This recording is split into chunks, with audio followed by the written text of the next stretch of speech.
It's Monday, February 17th, 2020, and here's what's happening. 2 people were seriously hurt during a crash in Randolph yesterday. The details there. Plus, how local officials are trying to get businesses involved in an upcoming holiday. And a live look over Presque Isle Beach shows you the mostly sunny skies, but it's not going to be staying this way for long. We'll talk about it all as the news starts right now. Live and on demand, this is WNY News Now.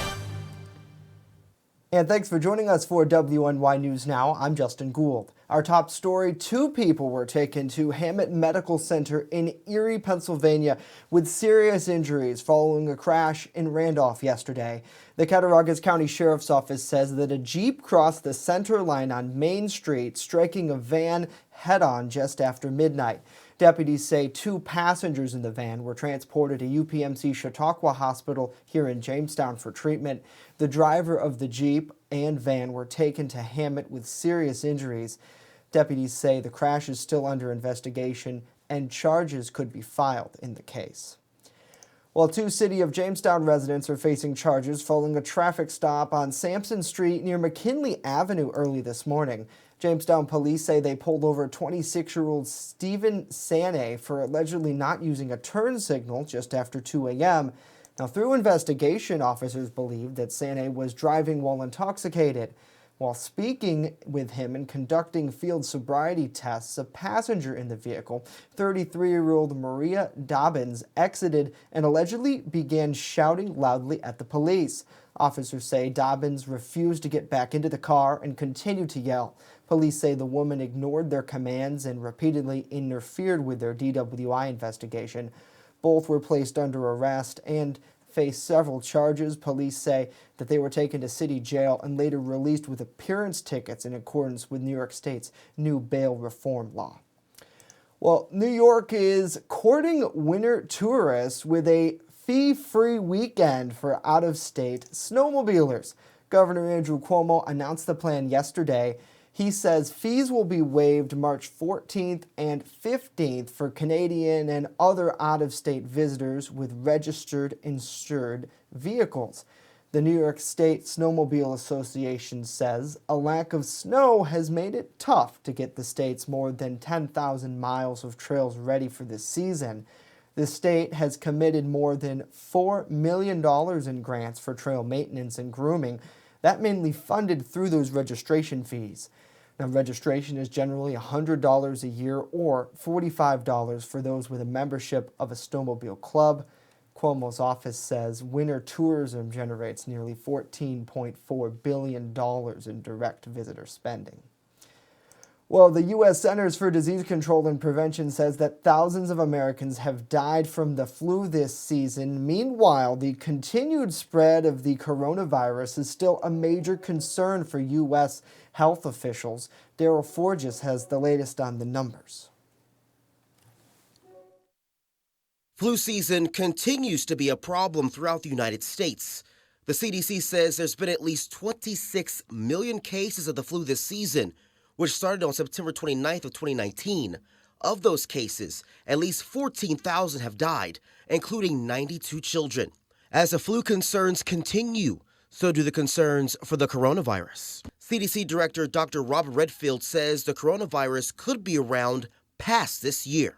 I think this virus is probably with us beyond this season or beyond this year, and I think eventually the virus will find a foothold and we will get community-based transmission. Right now, the CDC is investigating more than 400 people for the virus. 15 people have tested positive so far. We've had a very aggressive approach to try to do early case identification and then isolation and contact tracing. That's enabled us to contain this at this point. Back on January 6th, the CDC offered to send experts to China for help. The Chinese government did not accept or respond to the offer. The U.S. Department of Health and Human Services Secretary Alex Azar is urging the Chinese government to allow the CDC or the World Health Organization to have boots on the ground in China. It will not serve a purpose if the WHO team goes and is just confined to a conference room and handed sanitized data. In Atlanta, I'm Daryl Forges reporting. All right, Daryl, thank you. The CDC says that influenza B is the most commonly reported virus out there among children and young adults, while influenza A is the most commonly reported among people over the age of 25. Well, the Jamestown Community Chamber of Commerce is encouraging local businesses to partake in this year's St. Patrick's Day festivities here in downtown Jamestown. The Chamber says they will once again be turning the Chattacoin River green for St. Patrick's Day on Saturday, March 14th at 11 a.m. at the Riverwalk in Brooklyn Square. The business group is asking for local shops to participate in the day's activities by offering holiday deals to their customers. Businesses interested in partaking are asked to call the Chamber at 484-1101. The Chamber says they're trying to get more foot traffic from Brooklyn Square into local businesses for things like shopping, brunch, or lunch on the day of the event. Certainly exciting, and it's always good to see St. Patrick's Day because we know spring is just around the corner. Hopefully everybody is having a great Monday. We thank you so much for joining us here on WNY News Now. Let's get in a check of the comments. Got to say hello to Lori. Hopefully you're having a good day. Thanks for being here. Hello to Cindy as well. Good afternoon to you. And hopefully everybody had a great weekend, and maybe you were enjoying an extended weekend with the President's Day holiday today. Let's switch gears and get a check of our First Defense weather forecast. Dakota Hunter is hard at work here on this President's Day in the First Defense Weather Center. Hey, Dakota. Hey, Justin, and yes, the weather people, as we often say, never sleep, so that's the way it is. But right now, today, we don't have anything showing up on the radar today, so it'll be a dry day, but as I hinted earlier, it is not going to remain this way for long. We actually have mostly sunny skies downtown right now. On, of course, on the HD News Now cam, we're at 30 right now. At the hour, at noon hour at the airport, southeast wind of 5. So that's part of the reason why a southerly wind component is always your best friend to help warm you up. And the wind chill, when you combine that wind and the air temperature together, is essentially at 25 degrees. But it's not going to be staying this way for long. We're going to get into another punch of Arctic air as we go later into the week. 26 Wednesday, only 16 this Thursday. This is another punch of Arctic air with a trough coming on in. But it looks like as we head into the weekend, the temperatures do rebound a little bit. And of course, we'll talk about that later on. 36 was the high yesterday, 23 was the low this morning, and 16 and 22 below zero are in the record books for today. So here's the forecast for the afternoon. Partial sunshine. I think some areas may actually see full sunshine across much of the area. Quiet and tranquil, 31 valleys, 38 near the Lake Erie shoreline with that south wind 5 to 10. But storm system comes our way tomorrow. That'll throw rain and snow our way. We'll time it all out in just a few minutes. Back to you, Jay. Alrighty, Dakota, thank you very much. Coming up tonight is the Chautauqua Sports Hall of Fame induction. We speak with that center's president next. And later, calling all photographers, we tell you about a local contest where you could win big. Stay with us. More news after this.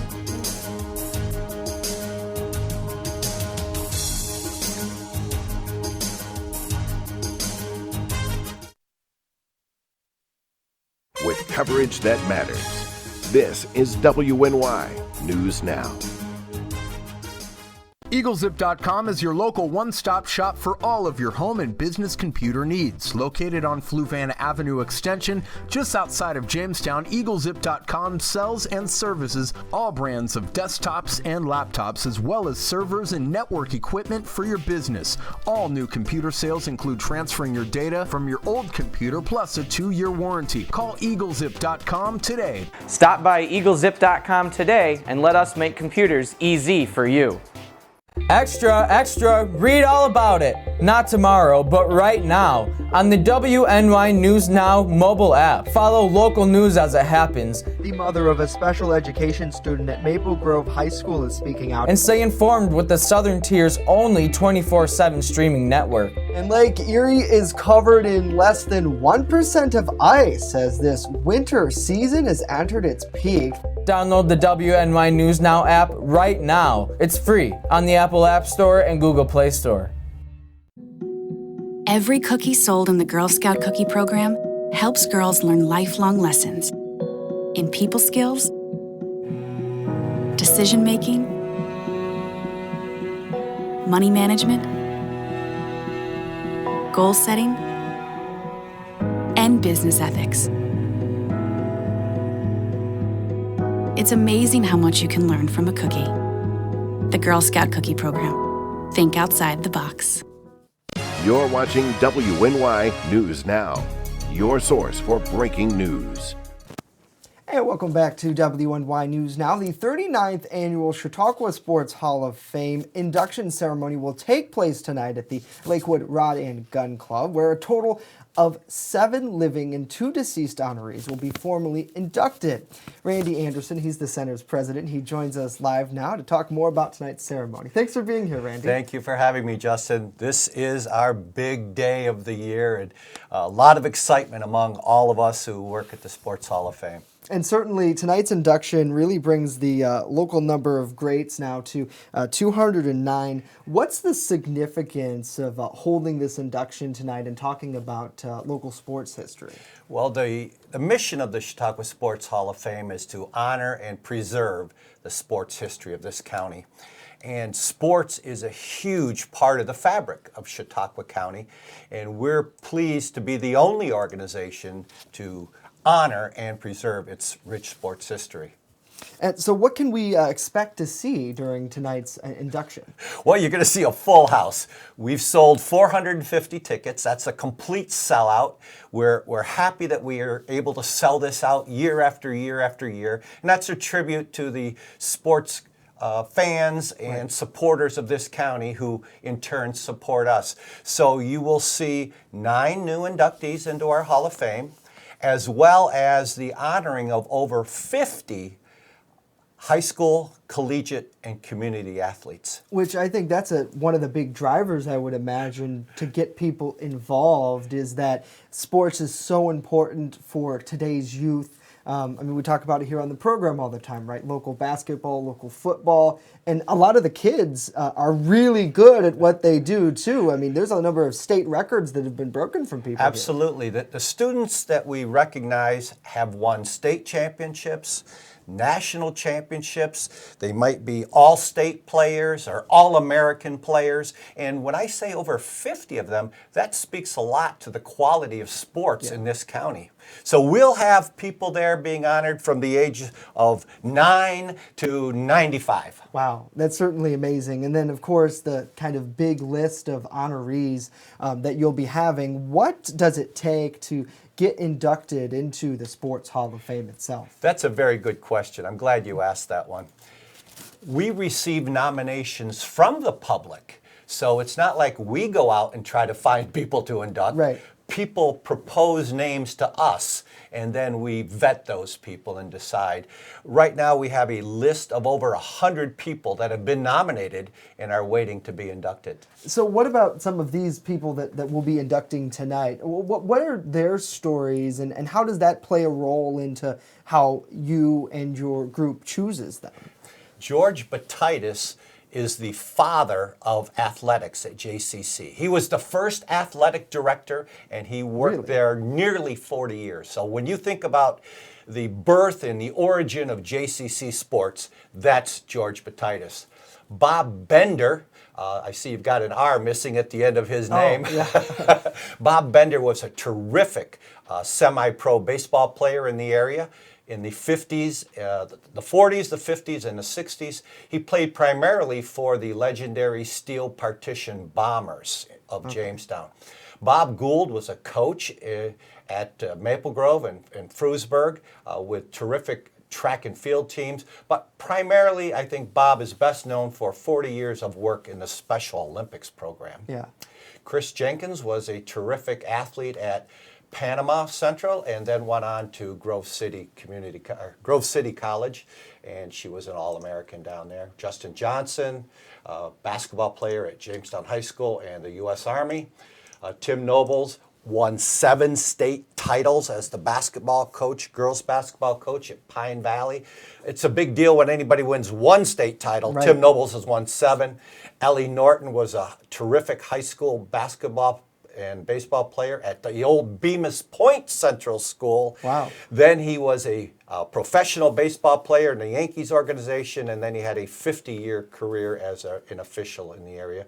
Mark Orlando has a 40-year career as a football coach at historically black colleges through the southern part of the United States. And Mike Tremuta is a well-known basketball coach from the Dunkirk area. And certainly really including all of the county and even beyond. Some of these individuals, what they've done is national, if not international scope. To be a part of the Chautauqua Sports Hall of Fame, you've had to have been born in our county or lived in our county. And all of those people meet that criteria. And certainly we'll be looking forward to tonight. I know, as you said, tickets sold out. Sold out. But my phone has been blowing up for the last 2 weeks. But if folks are interested in learning more, they can always come down and visit you at your site here in downtown Jamestown. Yeah, we're located kitty corner from you at 15 West 3rd. We're open Monday to Friday from noon to 3, and we'd be glad to show you our 6,000-foot exhibit hall. And if someone has someone in mind to nominate, we can help them with the nomination procedure. Perfect. All right, Randy, thanks so much for joining us here on the broadcast today. We appreciate it so much. Well, thank you, and I'm really excited about tonight. Yeah, absolutely. We'll be looking forward to it. And again, to learn more about them, you can visit the Chautauqua Sports Hall of Fame. You guys have a great website. Oh, so, thank you. ChautauquaSportsHallOfFame.org. Perfect. All right, Randy, thank you so much. Let's switch gears and check in with Chief Forecaster Dakota Hunter with an extended look at our forecast. Hey, Dakota.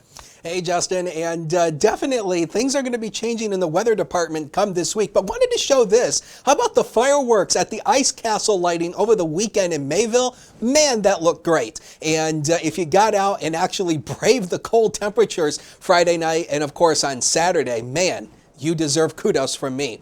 Here are the current ski conditions here. Not a whole lot of change in the current bases or the surfaces, and obviously no snow over the past 24 hours. So get out to the ski resorts if you're a skier or a snowboarder, because this is kind of almost prime conditions here. We haven't had a whole lot of snow this season, but the bases are still looking good. 23 was the low this morning here in town, 30 in Dunkirk, 21 over in Erie, and 23 over in Olean. So we've actually rebounded nicely since then with the aid of nice sunshine across the area. We're at 30 right now as of noon hour at the Jamestown airport. This is our next storm system out here, just that's basically west of Kansas City, and this is going to be taking a track to our west. We're actually going to be on the warmer side of this thing come tomorrow, but that's not to say we won't get into some rain and snow showers tonight. Here's the newest run of the in-house computer model on Future Scan. You can see these rain and snow showers coming in. This is after midnight tonight. So essentially, we're going to start dry. The clouds will start to increase. Then this storm system will start to spread some rain and snow our way.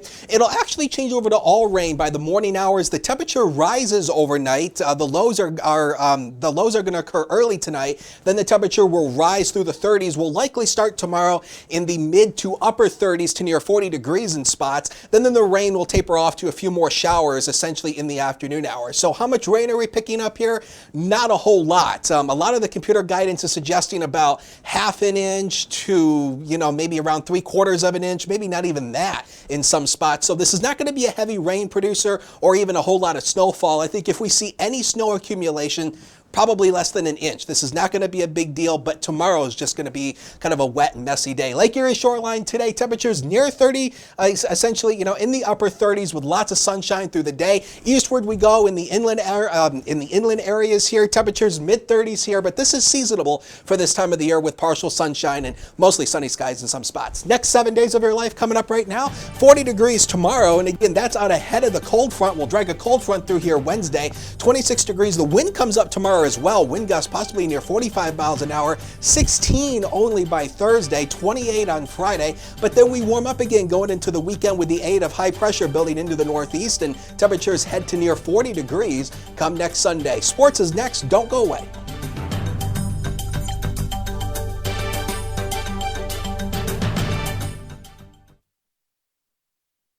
Speaking up for what's right. Helping out when things go wrong. Raising our voices alone or together. Not just breaking news, but breaking barriers. Fighting for victory on the battlefield and on the playing field. Seeing the world through new eyes and the earth from miles above. Redefining beauty, brains, and what it really means to be queen. Making ourselves heard on stage and on screen. Showing the way in Silicon Valley. And showing up for others wherever help is needed most.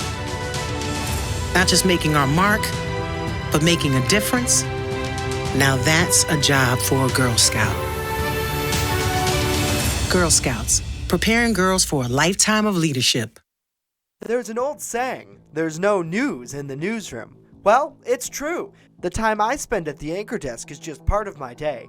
Most of our time is spent gathering stories in the community, stories that matter to you. We can't do it alone, and we need your help. When you see breaking news or have a news tip we should know about, drop us a line on Facebook today, email our news desk, or call our newsroom at 488-7226 so we can bring those stories straight back to you. You're watching WNY News Now, where coverage comes first. WNY Sports Now is powered by Phone Zone of Jamestown. With the largest inventory around, we buy and sell our own merchandise at a price that can't be beat. Have a broken screen? We'll fix it. Learn more at phonezoneshop.com.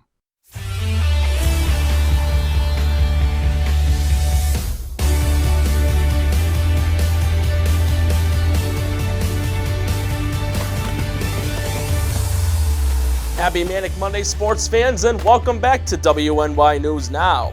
I'm Norm Rodriguez with a look at sports.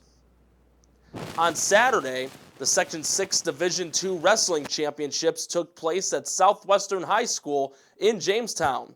In one of the 15 matches of the night, Falconer wrestler Hudson Johnson pinned Fredonia's Sarah Kristen in 98 seconds for the 182-pound title, being named the most outstanding wrestler for his performance.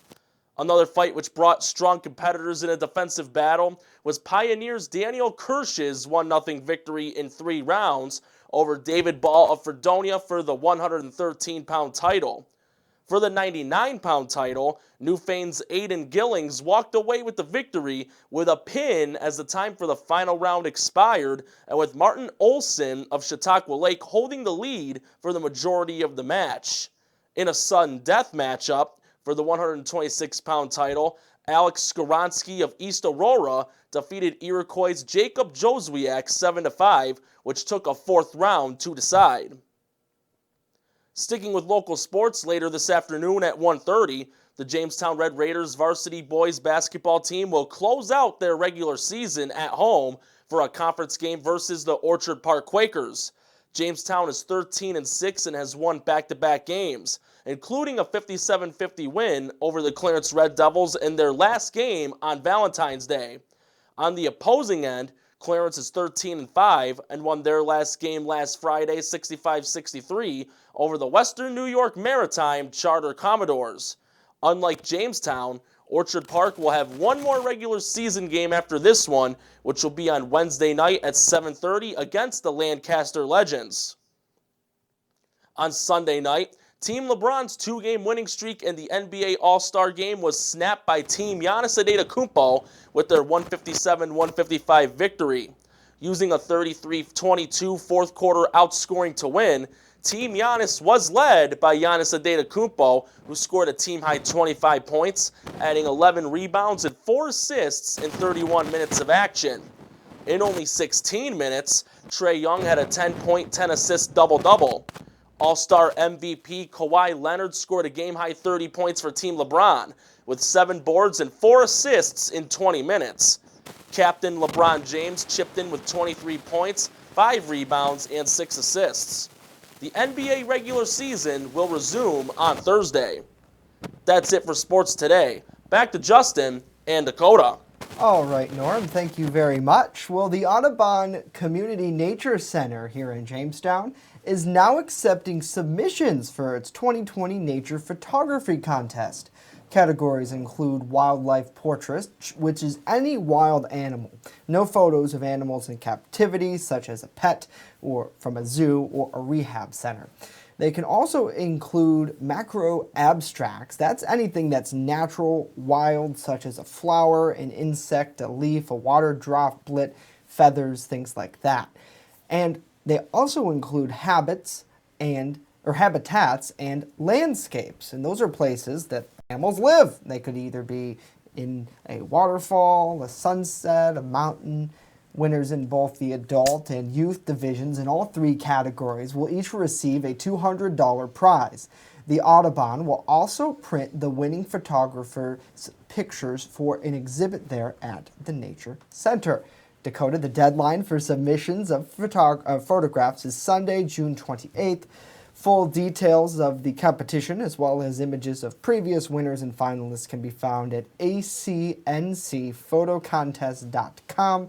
There's a deadline, a $15 entry fee, and winners will be announced sometime in mid-July. We have all those details at our website as well. Are we eligible for this contest? I think we could, yeah, anybody, really. I mean, I would imagine they'd accept amateurs or professional photographers, so pretty cool. And some of the images, I was going through it this morning of last year's winners, are really intense photos. I mean, they're very good. Some of them, it seems like they've really put a lot of work into it, and especially with nature photography, you really have to get out there in the elements, surround yourself in it. It's almost sort of like hunting, but instead you're taking pictures, which is pretty cool.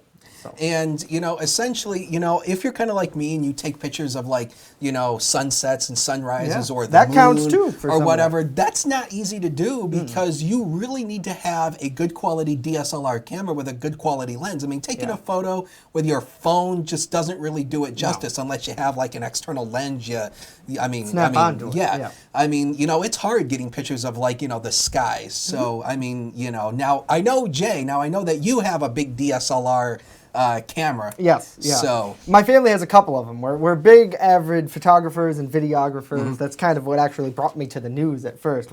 I was a camera guy, you know, out in the street shooting news scenes and fires and things like that. And you know, that brought me into the journalism sector, and here I am today.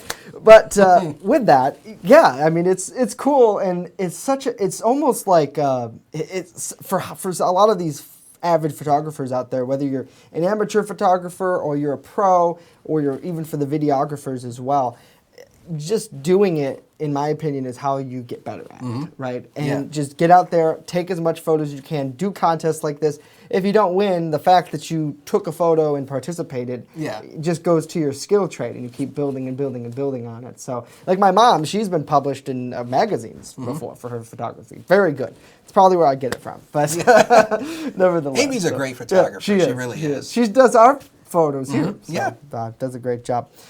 Well, got to say hello to Helen. Hopefully you're doing well. Good to see Justin. Cindy, Heather, thanks for joining us. Hello to Pam as well. Hopefully you're doing well. Patricia, thanks for being here. And Joanna as well. Hopefully everybody's having a good day.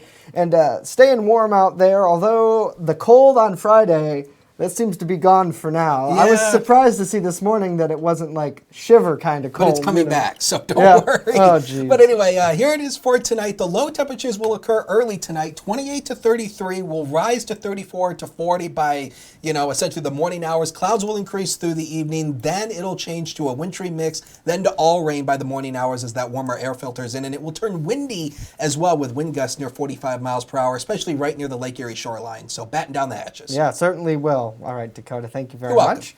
That's going to do it for us today. Of course, news continues 24/7 at WNYNewsNow.com. Really cool teaser to tell everybody about for tomorrow.